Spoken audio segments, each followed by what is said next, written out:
Hello friends, today we are going to discuss one of the diploma engineering subject, that is management.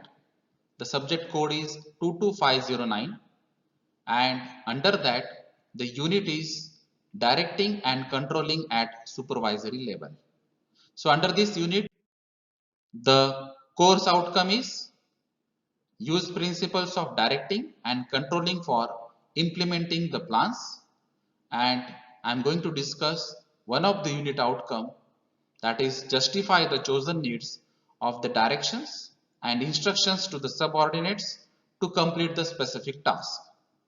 Friends, there are various management functions like planning, organizing, staffing, directing and controlling.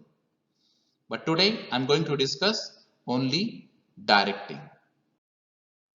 After this session, you should be able to answer the following questions, that is describe the importance of directing in management and list out the functions of supervisor. So the contents of these presentations are divided in two parts, that is in part 1 the need for direction, characteristics of direction, importance of direction, principles of direction, elements of directions, and in part 2 functions of supervisor and requisites of effective supervisions. So this presentation is divided in two parts. Myself, Praveen Pathak, Head of Department, Advanced Diploma in Industrial Safety, come lecturer in Chemical Engineering at KK Wagh Polytechnic, Nasik. So let us start the session, that is part 1, need for direction. So what exactly the direction is? In the management, direction is a process where manager instructs, guides, encourage the subordinates to achieve the goal. But without direction, following situation may occur, that we can't execute the plan work, we can't identify the resources like money, machine, material or manpower. There are chances of repetitive mistakes without any direction or without specific directions, and there may be chances in the errors, maybe chances of deviations or the difference in the finished products or the finished job whatever we have expected. Then we can't maintain the disciplinary standards without any directions. So direction can decide the failure or success of the organization. Now, what are the characteristics of the directions? It is a managerial function. It ensures the maximum contribution of individual, and every individual have their skills, expertise in their fields, and all these skills and expertise can be utilized by the supervisor, by the manager for the proper direction for achieving the goal. It coordinates the group efforts. It coordinates the team efforts. Without team or without group, we can't achieve any type of goal in the organization. It provides a stability because we know a specific direction now.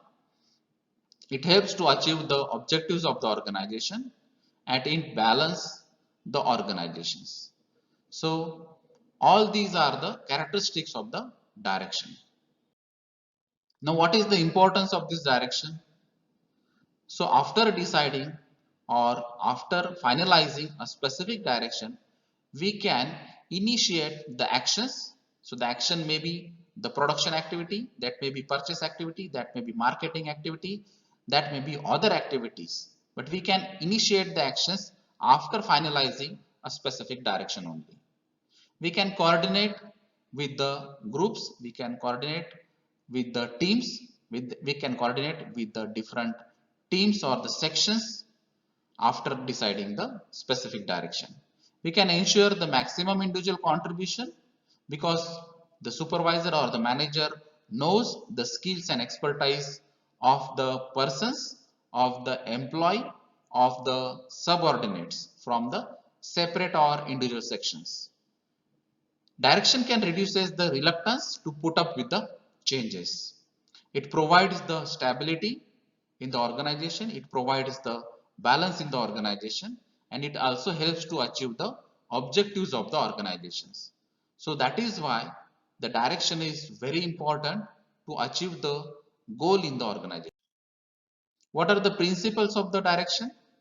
Maximum individual contribution, effective communication, efficient control, unit of command, efficiency, direct supervision, follow through, comprehension, feedback information, and harmony of objectives.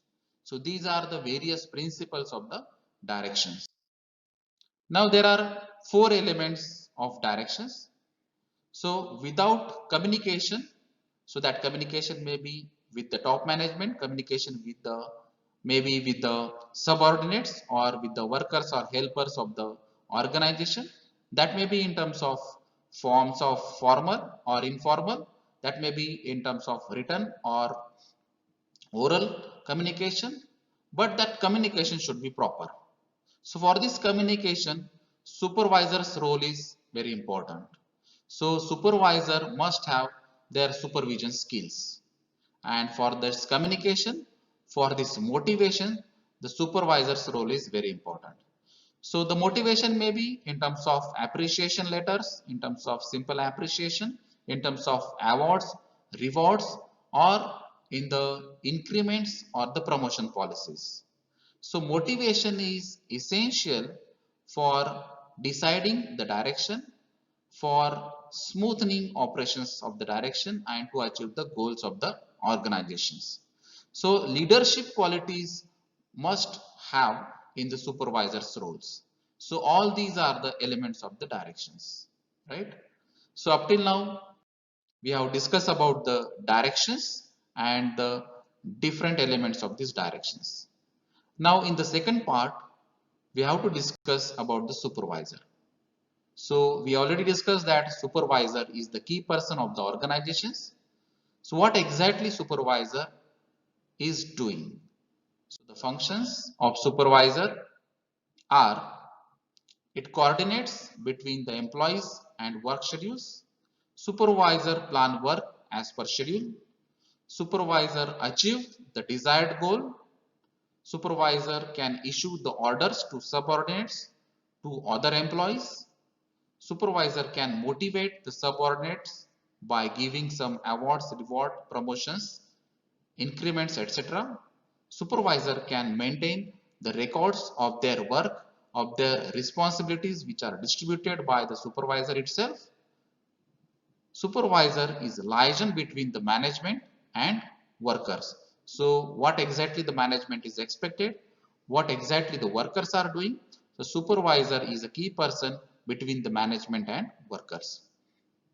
Supervisor can compare the workers' performance with the standards.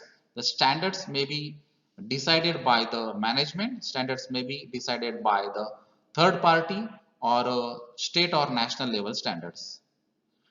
Supervisor introduce modern work methods to cope up with the technologies. Latest technologies can be implemented in the latest or regular work, and it can maintain the discipline in the organizations.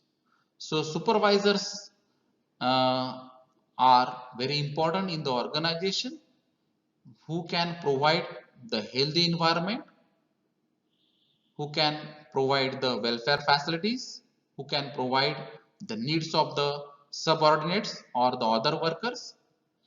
Supervisor can replace the broken tools and the equipments. Supervisor sort out the operational issues on a day-to-day basis. So the issues may be different, that may be of maintenance issue, that may be of canteen or food facility issues, that may be welfare issues, whatever it may be. But supervisor can sort out these operational issues on a day-to-day basis, and he or she is a key person. So what are the requisites of this effective supervisor? So supervisor must have the technical as well as managerial knowledge. Supervisor must use the authorities.